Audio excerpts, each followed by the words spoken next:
Bonsoir. À la une de ce Corsicazer à spectaculaire intempérie en Haute-Corse. Trombes marines, tornades et pluies diluviennes se sont abattues sur Bastia et sa région, inondant des routes, des caves et des commerces sans faire de blessés. Les pompiers sont intervenus à plus de 100 reprises pour des mises en sécurité et des évacuations. Ce soir, dans le Cap-Corse, 2000 foyers sont toujours privés d'électricité.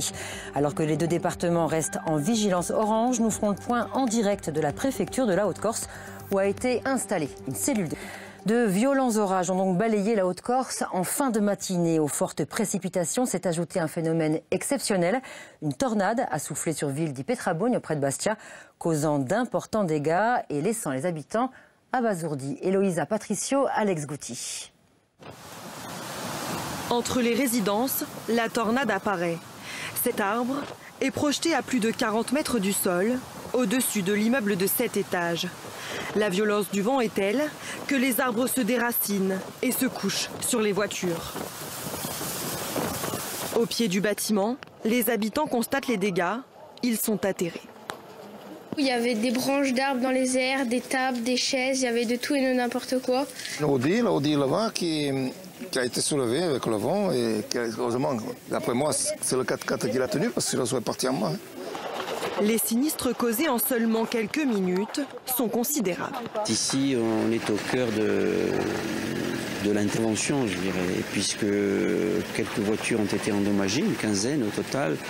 Des arbres ont été emportés, des toitures arrachées, mais fort heureusement, pas de victimes et c'est essentiel. Au 7e étage, sur ce balcon, la tornade a tout renversé. Derrière les vitres qui ont tremblé, le panorama est exceptionnel, comme l'entonnoir qui est apparu soudainement sous leurs yeux. On venait d'arriver avec mon épouse, ma petite fille, et puis d'un coup, il y a eu cette tornade du tonnerre, évidemment, et puis de la pluie et un vent violent. Les précipitations ont pris de l'ampleur aux alentours de midi. Une impressionnante trombe marine se forme au large de Bastia, puis s'approche des côtes et se transforme alors en tornade. Un phénomène rare, causé par une forte aspiration associée au vent et à l'altitude. Cette tornade, très localisée, a entraîné de nombreuses interventions des sapeurs-pompiers dans le secteur. Certaines sont encore en cours. Et les très fortes précipitations qui se sont abattues sur la région bastiaise ont inondé des routes, des commerces et des habitations. Les pompiers sont intervenus à une centaine de reprises pour des mises en sécurité et des évacuations. Il n'y a pas de blessés, mais les dégâts sont importants et spectaculaires. Anne-Marie Leccia, Tiffany Ortiz-Verrea. Des geysers d'eau à hauteur des premiers étages de plusieurs immeubles en plein Bastia. Des trottoirs, des chemins transformés en torrents. L'intensité de la pluie a surpris la ville et ses habitants. En plusieurs endroits, des murs de soutènement ont cédé, des tonnes de pierres ont atterri sur les chaussées. Sur cette route au-dessus de Bastia, les automobilistes ont pourtant tenté de circuler. Depuis, la voie a été fermée à la circulation. À la mi-journée, en quelques minutes, les cumuls de pluie ont atteint 7 fois la normale d'un mois de juillet. Un record absolu depuis les premières mesures par la station météo. 30 mm en 6 minutes, c'est exceptionnel. Donc vous imaginez, ça fait 80 mm à l'heure, ça fait de l'eau qui ruisselle dans les rues. Enfin voilà, il y a forcément des dégâts, quoi. Résultat, tous les tunnels de Bastia ont été envahis par les eaux, jusqu'à 2,50 m, dont ceux qui longent le port de commerce. Le tunnel sud, le principal accès routier de la ville, a lui aussi été inondé, 1,50 m à l'intérieur, causant d'énormes embouteillages. Difficile à arriver pour des centaines de passagers et leurs véhicules après une traversée mouvementée en bateau. La traversée s'est passée avec une tornade et le bateau était agité. Et on a pris du retard et ensuite arrivé ici à Bastia, la totale, on ne pouvait plus circuler. Ça a bougé très fort, on n'a pas pu dormir. On a quand même eu un peu peur. Des dégâts encore en centre-ville. Les accumulations d'eau dans les rez-de-chaussée ont nécessité de nombreuses interventions de pompiers, comme dans cette pharmacie ou encore à l'hôpital de Togg, dans les quartiers nord. Un mur entier est tombé, des gravats dans la cour et de la boue jusque dans les salles de consultation. Le pire a sans doute été évité. Notre principale priorité a été de sécuriser le bâtiment et de pouvoir couper l'électricité, enfin tout ce qui pouvait mettre le bâtiment en danger. L'épisode torrentiel prend fin cette nuit, mais une autre cellule orageuse est en préparation. De fortes précipitations attendues plus au sud en Castaniche, avec des risques importants de grêle, foudre et inondations. Et on prend la direction de la préfecture de la Haute-Corse à Bastia. C'est là que se trouve la cellule de crise qui coordonne les opérations de secours. Sébastien Thierry, bonsoir. Quelle est la situation ce soir ?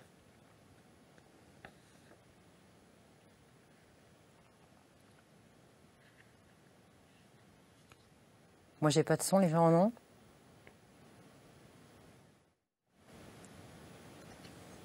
J'ai pas de son. 90 pompiers, Super. 50 Merci. militaires, sécurité civile, 100 gendarmes et 40 policiers dans un premier temps. La priorité reste évidemment le secours aux populations, la sécurisation des populations. Ça a été tout le travail mené donc, depuis cet après-midi. La priorité, elle est maintien des consignes de vigilance et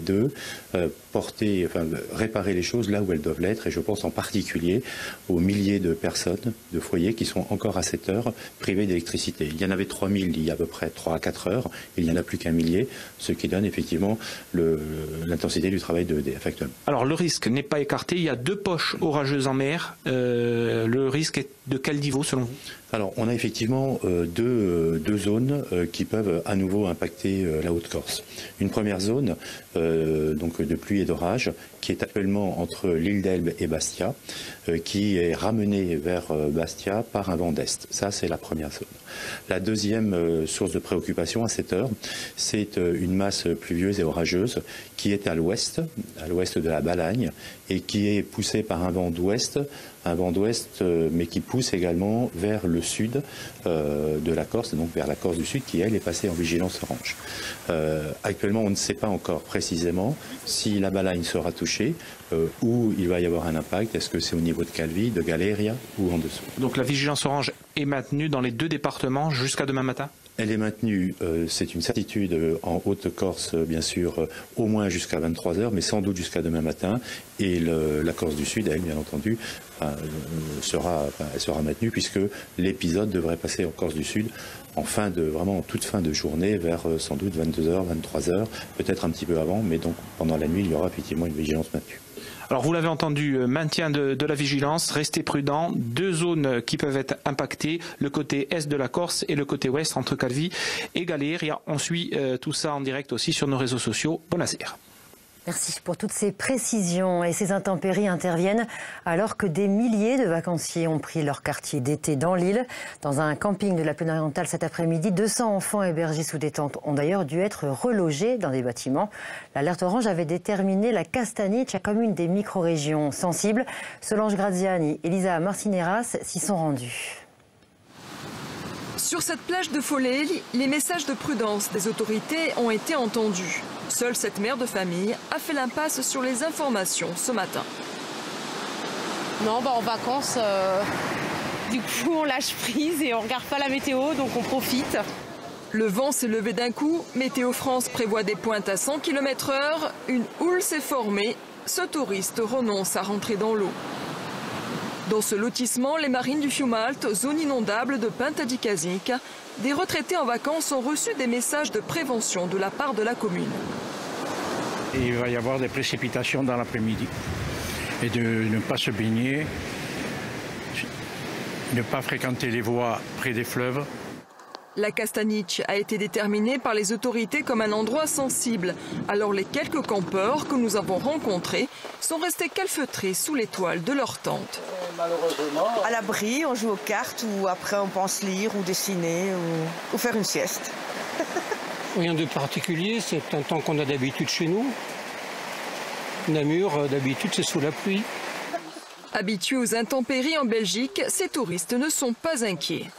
Ah, la Belgique s'est enfermée? Le gérant du camping veille particulièrement sur eux. Cette dame-là que vous avez interviewée, elle a sa caravane, elle n'est pas vraiment en danger, donc, mais elle sait qu'elle peut compter sur nous. Finalement, plus de peur que de mal, cet après-midi, la Castaniche a juste essuyé quelques averses. Mais ce soir, le risque. Et avant de clore cette édition, je vous en rappelle la principale information spectaculaire intempérie. En Haute-Corse aujourd'hui, trombes marines, tornades et des pluies diluviennes se sont abattues sur Bastia et sa région, noyant des routes et des commerces. Il n'y a pas de blessés, mais les dégâts matériels sont importants. Ce soir, 1000 foyers sont encore privés d'électricité dans le Cap Corse. Les équipes d'EDF sont à pied d'œuvre. Les 2 départements restent en vigilance orange-orage jusqu'à 23h.